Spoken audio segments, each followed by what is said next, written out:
این داداشمون مدعی شده اگه این سنسیویتی رو بچینیم به همین راحتی میتونیم هدشات بزنیم. بریم با هم تستش کنیم ببینیم میشه یا نه. قبل دیدنش لایک رو بکن. ما وارد گیم شدیم، این سنسیویتی رو چیدیم و وارد ترینینگ شدیم. بله با AK مون میزنیم، نمیگیره. چرا؟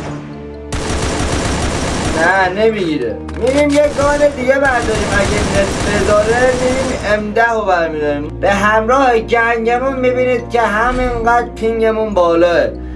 بله میریم M10 برمیداریم ببینیم میشه یا نه. خب M10 رو از راه دور میگیریم میزنیم، نمیشه. میزنیم، آها داره میشه. یه ترفند ریزی داره وقتی میخوای بگیری سمت انمی و یه کوچولو انگار بگیری بالاتر تا بخوره.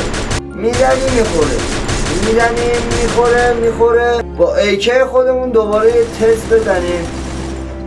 برای AK خودمون هم همینجوری دقیقا باید یه ذره بگیری بالاتر تا بخوره، ولی رو M10 بیشتر انگار جواب بود. حالا به نظر شما این سنس برای ما به کار میاد یا نه؟